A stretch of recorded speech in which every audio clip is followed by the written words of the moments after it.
সন্তান দান করেছেন, পড়েন সুবহানাল্লাহ। এই রুহানি সন্তান হলো আমরা, আপনারা তার উম্মত, বলবেন না সুবহানাল্লাহ? আমরা নবীজির কি সন্তান? আরো জোরে বল, কি সন্তান? আমরা নবীজির রুহানি সন্তান। রুহানি সন্তানদের দায়িত্ব কি হবে? যে জায়গায় দিন ধর্ম ইসলামকে বিজয় করা লাগবে ওই জায়গায় নবীজির রুহানি সন্তানরা ঝাঁপিয়ে পড়বে, কতক্ষণ ঠিক কিনা?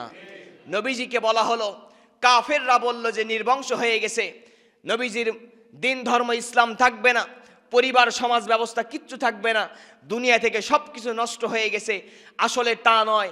আল্লাহ তাআলা সূরা কাউসার নাজিল করে জানায় দিলেন, হে নবীজি, ওই কাফেররা আপনাকে যতই নির্বংশ বলার চেষ্টা করুক, এই পৃথিবীতে আপনার ধর্মই বাস্তবায়ন হবে, আবু জাহেলের তৈরি করা কোনো ধর্ম বাস্তবায়ন হবে না, কতক্ষণ ঠিক কিনা? আজ অবধি পর্যন্ত নবীজিকে নিয়ে এই পৃথিবীতে যতই কটূক্তি করা হোক, নবীজির রুহানি সন্তানরা জীবন দেওয়ার জন্য রাজপথে নেমে যায়, কতক্ষণ ঠিক কিনা? এটাই নবীজির রুহানি সন্তান, এটাই হলো কাউসারের ব্যাখ্যা, পড়ি সুবহানাল্লাহ। তাহলে কাউসার হলো সেই কাউসার, এক নম্বরে হলো আল্লাহ তাআলার পক্ষ থেকে সেই জান্নাতি নহর, যেই নহরের পানি বান্দারা পান করবে। নবীজি তার উম্মতদেরকে দেখে দেখে চিনে চিনে কাউসারের পানি পান করাবেন, জান্নাতের মেহমান বানায় দিবেন, পড়ি সুবহানাল্লাহ। দ্বিতীয় নম্বরে আমি যেই ব্যাখ্যা দিলাম সেটা হলো, এই দ্বিতীয় নম্বর কাউসারের ব্যাখ্যা হলো, নবীজির উম্মতরা হলো নবীজির রুহানি সন্তান। কি সন্তান? আরো জোরে কোন? রুহানি সন্তান। দেখেন এই পৃথিবীতে আপনি ইতিহাসের দিকে তাকালে বুঝতে পারবেন, পৃথিবীর জালিম বেদিন বেঈমান মুশরিক আর মুনাফিকরা ইসলামী রাষ্ট্র যেন পৃথিবীতে যখন চালু না হয়, ইসলামী আদর্শ যেন বাস্তবায়ন না হয়, বিগত সময় লক্ষ্য করে দেখেছেন আলেম ওলামা, কোরআন সুন্নাহ, দ্বীন ইসলাম, মাদ্রাসা মসজিদের উপরে ওরা পর্যন্ত তালা লেগেছিল, কতক্ষণ ঠিক কিনা? এটা আর ওই যুগের আবু জেহেলের তৈরি করা সিস্টেম একই সিস্টেম, ঠিক কিনা?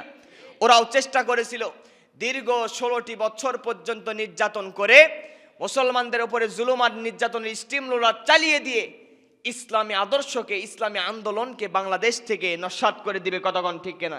ওরা মনে করেছিল 16 বছর পর্যন্ত নির্যাতন করতেছি, এই নির্যাতনের মাধ্যমেই বাংলার জমিন থেকে আলেম ওলামা, দ্বীন ইসলাম মনে হয় নির্বংশ হয়ে যাবে, ঠিক কিনা?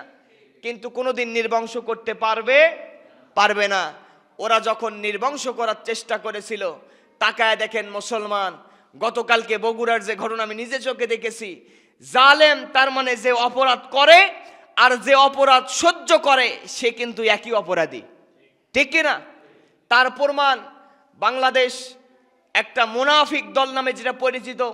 আপনারা কার মন খারাপ করবেন কিংবা কে খুশি হবেন ওটা লক্ষ্য রেখে আমি কথা বলছি না, সেটা হলো যে অপরাধ করে আর যে অপরাধের পক্ষে সায় দেয়, অপরাধকে প্রতিবাদ করার চেষ্টা করে না, ওই অপরাধী আর অপরাধের পক্ষে যে থাকে, অপরাধকে সাপোর্ট করে, সে কিন্তু একই লোক, ঠিক কিনা?